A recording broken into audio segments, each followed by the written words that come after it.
Ethos. What if you could enjoy every day? I mean, like a 5-year-old on a merry-go-round, going round and round, not a care in the world, pure joy.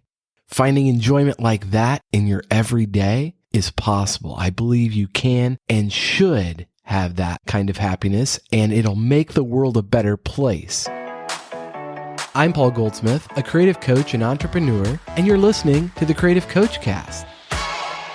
Think about it. Are you a kinder person when you're overwhelmed or when you're experiencing joy? One surefire way to enjoy your life is doing something that's personally fulfilling.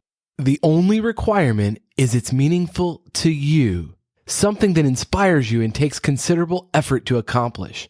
Do you have something like that now, or has it been a while since you committed to doing something that makes you come so fully alive? For me, recently that was training for a marathon, and I'm proud to report I successfully completed my 3rd marathon, and you know what? It wasn't any easier than my first. I did, however, achieve my fastest time, so that was fulfilling in and of itself. But there's a thing that runners call the wall that I hit hard around mile 20, and because I was committed to finishing the 26.2 miles, whatever it takes, even if it meant crawling across that finish line, I just kept going. Albeit a much slower pace than the previous miles, I just didn't stop, and I finished.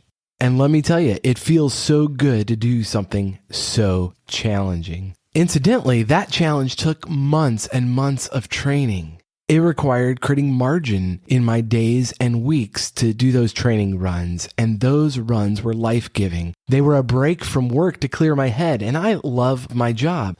Hopefully you also have work that is meaningful to you, but regardless, I'm not talking about work.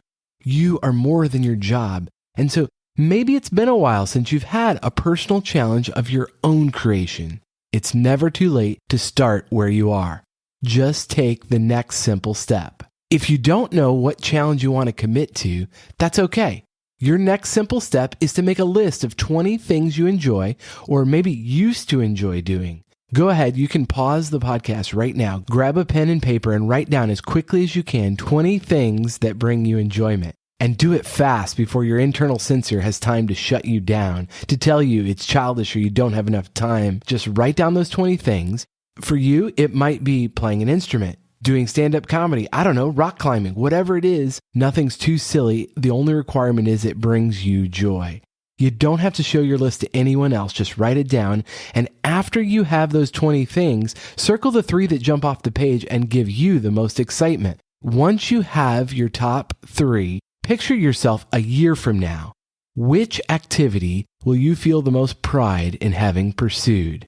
When your top pick becomes so apparent, your next step is just to make a commitment. First, commit to creating margin in your life so you have the mental and physical stamina to do what it takes to train, to practice. And second, commit to a weekly schedule of getting it done. What gets scheduled gets done. Say you want to write a book, schedule writing time 3 times a week. Writing 3 times a week for 45 minutes to an hour, in a year you'd have more than a book ready to go. So if that's your dream, go for it and just don't stop. Writers write, runners run. It doesn't matter the pace that first run is. It just matters that you lace up your shoes and go. Momentum is key here because every time you go out for another run or you write another page, you build upon that muscle memory. You get a little bit stronger each time. Here's the thing, if you miss a day, just commit to not missing 2. Life is a lot more fun when you're enjoying it. You're also a great model for the people around you. If you have kids, they can see that you're not afraid to do hard things, things that are challenging, things that bring you enjoyment in life. They'll take note, and hopefully they will follow in your lead. If you get stuck, you don't know what that next step is for you, I'd love to help. Just reach out. You can text me at 559-574-3210 or send me a direct message on Instagram or Twitter. I'm at Paul J. Goldsmith. Thanks so much for listening. I hope you have a great day. Enjoy your day, and I'll talk to you next time.